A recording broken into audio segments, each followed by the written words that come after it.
Okay, welcome to a new episode of Nate's MMA Corner. I'm Nate, and if you watch my show, you're in my corner. Today's episode's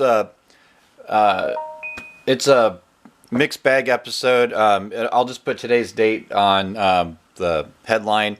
It's going to be a post fight for UFC Fight Night Anderson versus Blachowicz 2, and a pre fight rundown of Felder versus Hooker.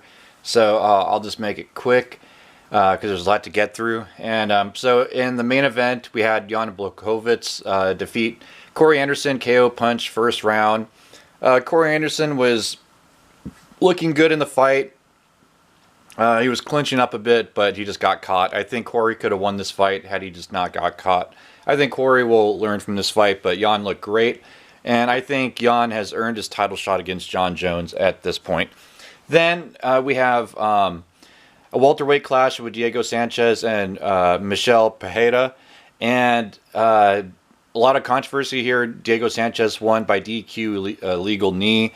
Some are saying that Diego just said he couldn't continue so he could win by disqualification. I think there's an argument to be made there. But I would like to see a rematch. I would like to see them run this fight back. I think that would be a fun fight. With the controversy, and it's not like Michelle is fighting for a title anytime soon, and neither is Diego, so why not run it back? Then in the women's flyweight division, we had Montana De La Rosa versus Mara Romero Borrelia. And Montana won easily 30-27 unanimous decision. And yeah, it was a dominant fight for Montana. She got dominant positions, good strikes landed, and not much more to say about that. I mean, Montana looked great. Then in the lightweight division, we had Brock Weaver versus Kazula Vargas. DQ, illegal knee yet again. First round, 4 minutes, 2 seconds into it. Now this one, I think, yeah, Brock was out, and I think he couldn't continue legitimately. And Kazula, was looking okay, but yeah, like just got wild up in the fight and the motions and wasn't paying attention to what's legal and what's not. I think let's do a rematch of that one too as well. Then we had a catchweight bout with at 128 pounds with Ray Borg versus Rogerio Bontorin, and Ray Borg cleaned house on here, but he didn't make weight. Yeah, he's moving up to bantamweight. End of discussion. That's it. He won a unanimous decision, and he needs to go at bantamweight, stay at bantamweight, and leave it at that because he struggled with weight and flyweight one too many times. Then in the lightweight division, we had Lando Venata versus Yancy Medeiros, and Lando won cleanly, just dominating Yancy on the stand-up and everywhere else for a 30-27 victory. So there you have it on that one. And then quick rundown of this upcoming card this Saturday. So a lightweight clash with Paul Felder, Dan Hooker. I'm picking Paul Felder. I think he's more well-rounded. Him commentating for all these fights has really grown his fight knowledge, skills. Dan Hooker is a worthy opponent, though, and this is going to be a good, fun fight at lightweight. Then in the light heavyweight division, we have Jimmy Crute versus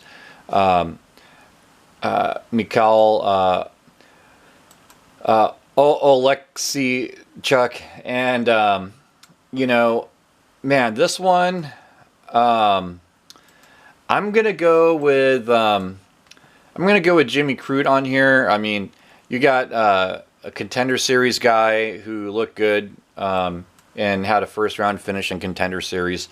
And so I'm going to go with Jimmy Crute. I'm going to go with second round knockout here. Then in the women's strawweight division, we have Karolina Kowalkiewicz versus Yan Xiaonan. And excuse me, this one, man, you know what? This one, I got to go... Gee, I'm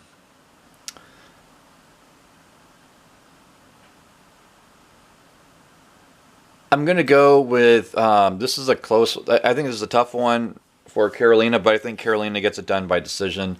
I'll even say split decision. I think she wins a couple rounds and then loses one, and it's a close fight, and the judges have some calls to make. But yeah, I think Carolina gets it done.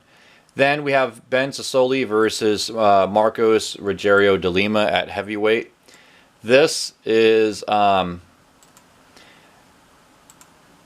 know what? I'm gonna go with Marcos here. I think his experience gets it done, even though he's going into enemy territory here. I think he gets it done here, and Marcos wins by second round knockout. Then in the lightweight division, we have Brad Riddell versus Magomed Mustafayev. And I'm going to go with Magomed on this one by decision unanimous. And then we have in the featherweight division to kick off the main card, Kevin Aguilar versus Zubara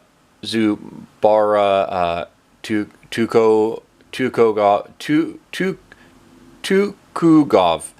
And I'm going to go with man, this is a tough one because Kevin Aguilar was the LFA superstar, and it's hard to pick against that. But I'm gonna go with Zubara on this one by decision. There you have it. There's my predictions. Stay tuned, and don't forget there's 3 Bellator cards between now and the next couple days. So stay tuned for those. Anyways, until then, see ya.